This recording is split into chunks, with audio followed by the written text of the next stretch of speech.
प्रणाम बच्चों, मैं आपकी हिंदी अध्यापिका पूर्णिमा सिंह हूँ।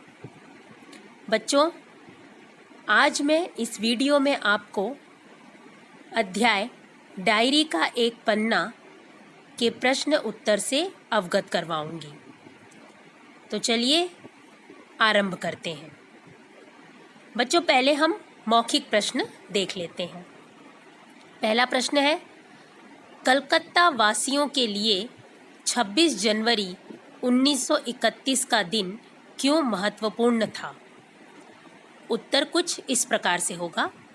कलकत्ता वासियों के लिए 26 जनवरी 1931 का दिन इसलिए महत्वपूर्ण था क्योंकि इस दिन स्वतंत्रता दिवस की पुनरावृत्ति थी, जिसके लिए कलकत्ता वासियों ने काफ़ी तैयारियां पहले से ही कर ली थीं। बच्चों, इस वीडियो में मैं आपको प्रश्न के साथ संभावित उत्तर भी लिखकर दिखा रही हूँ। आप इसको या तो ऐसे ही लिख लीजिएगा या इसको देखकर और मुझे सुनकर अपने शब्दों में भी आप प्रश्नों के उत्तर लिख सकते हैं। तो चलिए आगे बढ़ते हैं। प्रश्न 2, सुभाष बाबू के जुलूस का भार किस पर था? सुभाष बाबू के जुलूस का भार पूर्णोदास पर था। तीसरा प्रश्न, विद्यार्थी संघ के मंत्री अविनाश बाबू के झंडा गाड़ने पर क्या प्रतिक्रिया हुई? उत्तर कुछ इस प्रकार होगा। विद्यार्थी संघ के मंत्री अविनाश बाबू के झंडा गाड़ने पर पुलिस ने उन्हें पकड़ लिया तथा लोगों को मारा और हटा दिया। अगला प्रश्न, लोग अपने अपने मकानों व सार्वजनिक स्थलों पर राष्ट्रीय झंडा फहराकर किस बात का संकेत देना चाहते थे? उत्तर, लोग अपने अपने मकानों व सार्वजनिक स्थलों पर राष्ट्रीय झंडा फहराकर यह संकेत देना चाहते थे कि वे भारत को अंग्रेजी शासन से पूरी तरह मुक्त कराना चाहते हैं। अगला प्रश्न, पुलिस ने बड़े बड़े पार्कों तथा मकानों को क्यों घेर लिया था? पुलिस ने बड़े बड़े पार्कों तथा मकानों को इसलिए घेर लिया था ताकि झंडा फहराने की कोशिश को नाकामयाब कर दिया जाए, लोगों को झंडा फहराने तथा जुलूस निकालने से रोका जा सके। तो बच्चों, आपने देखा होगा, उत्तर सुना जब आपने, तो आपने महसूस किया होगा कि अध्याय पढ़ाते पढ़ाते मैंने आपको इन सारे प्रश्नों के उत्तर बता दिए थे। ठीक है, तो ये सारी पुनरावृत्ति ही हो रही है एक तरह से। चलिए आगे बढ़ते हैं। बच्चों, अब हम करेंगे 25 से 30 शब्दों वाले प्रश्न और उनके उत्तर। इसमें पहला प्रश्न है, 26 जनवरी 1931 के दिन को अमर बनाने के लिए क्या क्या तैयारियां की गई? इसका उत्तर होगा, 26 जनवरी 1931 का दिन कलकत्ता वासियों के लिए विशेष था। वे गुलाम भारत का स्वतंत्रता दिवस मना रहे थे। इस दिन को अमर बनाने के लिए काफ़ी तैयारियां की गई थीं। केवल प्रचार पर ही 2000 रुपये खर्च किए गए थे। मकानों पर राष्ट्रीय झंडा फहराया गया था। कई स्थानों पर जुलूस निकाले गए थे। सभी लोग निडर होकर उत्सव में सक्रिय रूप से भाग ले रहे थे। आपने एक चीज़ और नोटिस की होगी बच्चों, कि उत्तर लिखते वक्त मैंने इस बात की कोशिश की है कि सरल और साधारण शब्दों का प्रयोग करूं, ताकि वो स्पष्ट भी हो जाए और आपको उन्हें याद करने में तकलीफ भी ना हो, आसानी से आपको समझ में आ जाए। दूसरा प्रश्न, आज जो बात थी वह निराली थी। किस बात से ये पता चल रहा था कि आज का दिन अपने आप में निराला है? स्पष्ट कीजिए। उत्तर होगा, आज का दिन निराला इसलिए था क्योंकि स्वतंत्रता दिवस मनाने की पहली वर्षगांठ थी। पुलिस ने सभा करने, जुलूस निकालने को कानून के विरुद्ध बताया था। सुभाष बाबू के नेतृत्व में पूरे कलकत्ते में अनेक संगठनों के माध्यम से जुलूस निकाल रहे थे सभी। पूरा शहर झंडों से सजाया गया था। मोन्यूमेंट के नीचे झंडा फहराने और स्वतंत्रता की प्रतिज्ञा पढ़ने का सरकार को खुला चैलेंज दिया गया था। पुलिस लोगों को रोक नहीं पा रही थी।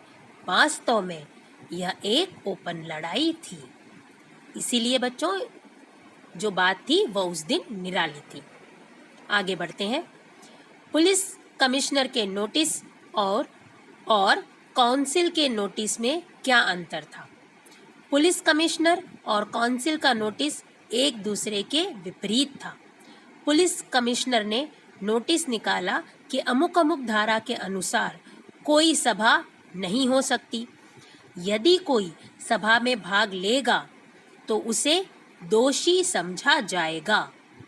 काउंसिल ने नोटिस निकाला था कि मोन्यूमेंट के नीचे 4:24 पर झंडा फहराया जाएगा तथा स्वतंत्रता की प्रतिज्ञा पढ़ी जाएगी।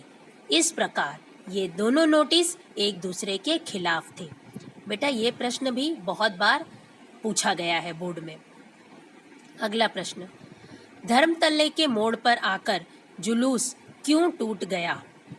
धर्मतल्ले के मोड़ पर आकर जुलूस इसलिए टूट गया क्योंकि पुलिस ने गिरफ्तारियां आरंभ कर दी थी।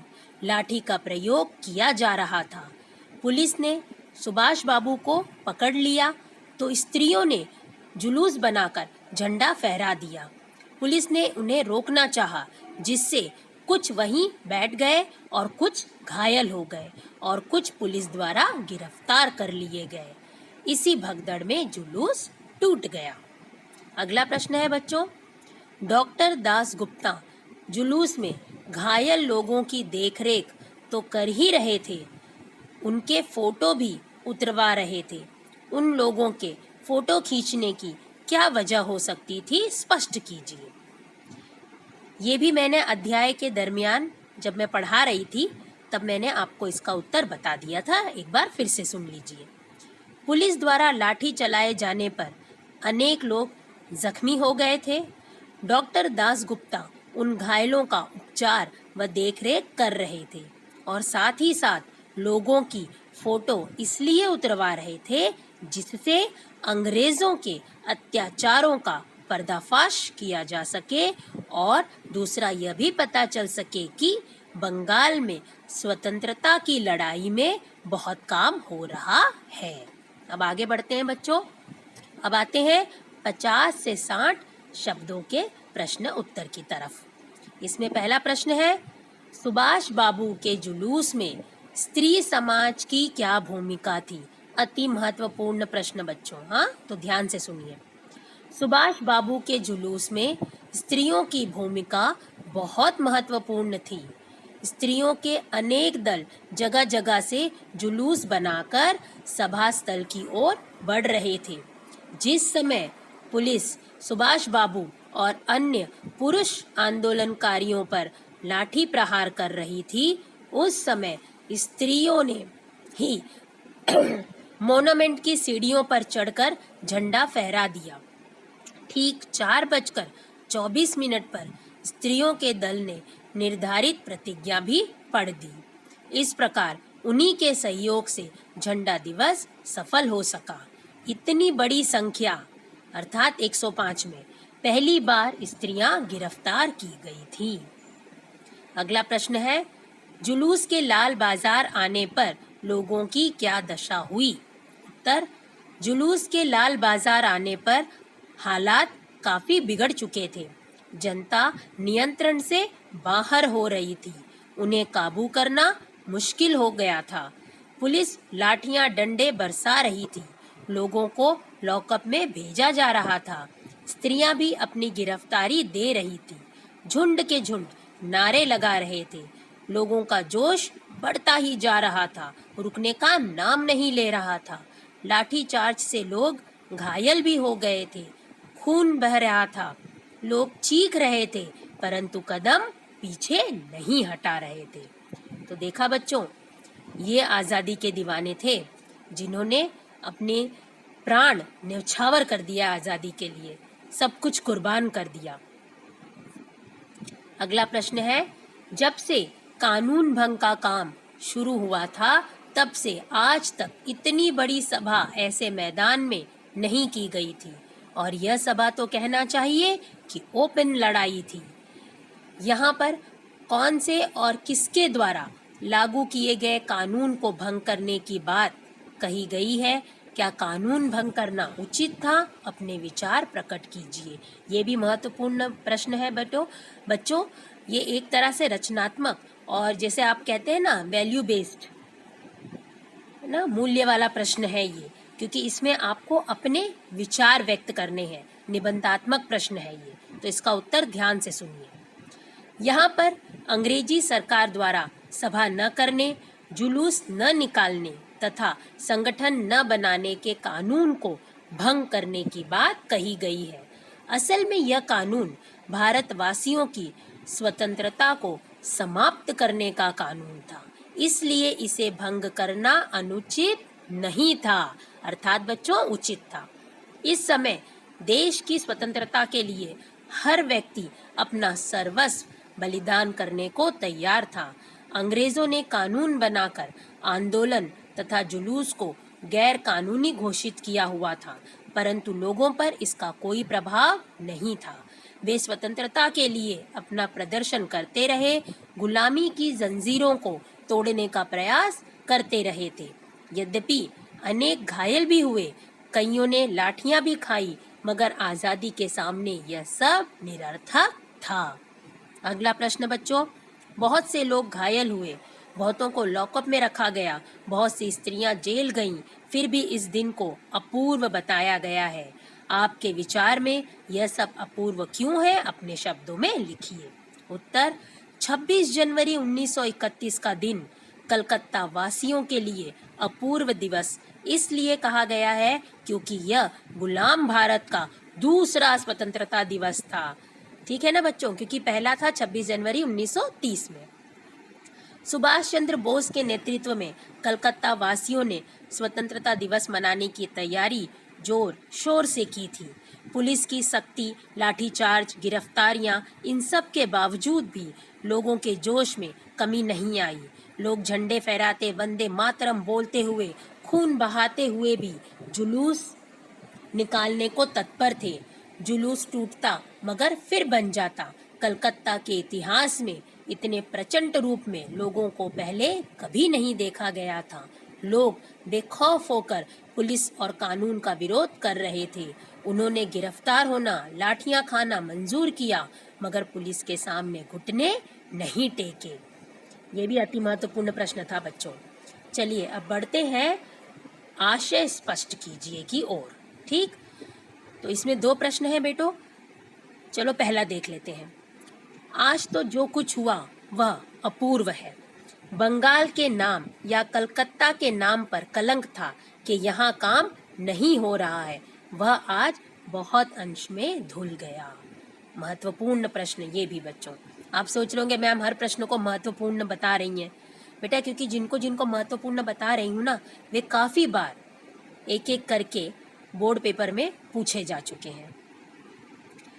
आपने देखा होगा कि लगभग बात एक ही है सारे प्रश्न के उत्तर में, सिर्फ उसको लिखने का तरीका अलग कर दिया गया है। प्रश्न को ध्यान में रखकर जो वाक्य रचना है उसको बदला गया है। उत्तर देखते हैं बच्चों। आज के दिन हुई घटना को अपूर्व इसलिए कहा गया है क्योंकि कलकत्ता वासियों के विषय में कहा जाता था कि वहाँ काम नहीं हो रहा, मगर इस आज़ादी के लिए उन्होंने जी जान लगा दिया। हजारों लोगों ने जुलूस में हिस्सा लिया, स्वतंत्रता की वर्षगांठ मनाने के लिए बिना किसी डर के प्रदर्शन किया। पुलिस के बनाए कानून की भी चिंता नहीं की। बंगाल के लिए कहा जाता था कि स्वतंत्रता के लिए बहुत ज़्यादा योगदान नहीं दिया जा रहा है। आज की स्थिति को देखकर उन पर से यह कलंक धुल गया, इसलिए भारतीय इतिहास में इस दिन को अपूर्व कहा गया है।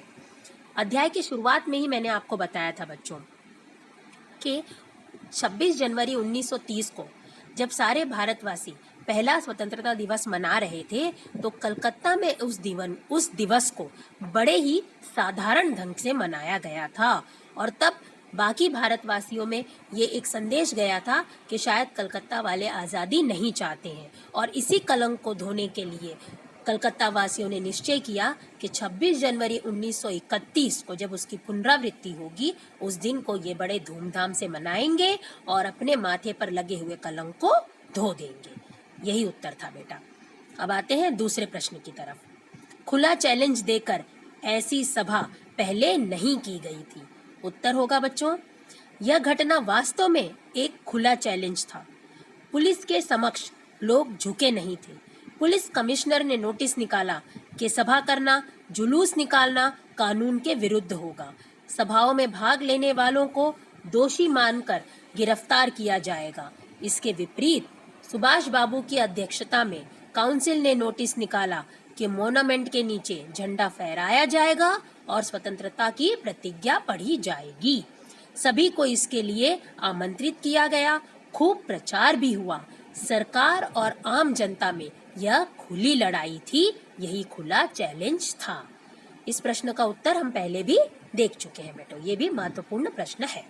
ज़्यादा कुछ इसमें याद नहीं करना है, सिर्फ पुलिस कमिश्नर के नोटिस और काउंसिल के नोटिस की बातों को याद रखना है। अब बच्चों आते हैं हम व्याकरण के प्रश्न की तरफ, भाषा अध्ययन का प्रश्न। और आपको ये जो प्रश्न मैं अभी बताने जा रही हूँ ये आपको व्याकरण की कॉपी में करना होगा और बाकी सारे जो प्रश्न उत्तर है वो आप कर लोगे साहित्य की कॉपी में।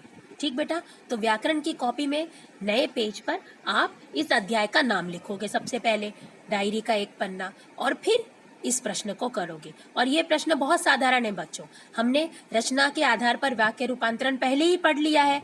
याद आया आपको कुछ? 3 भेद उसके, सरल, संयुक्त और मिश्र। तो ये वही वाली बात है बेटा।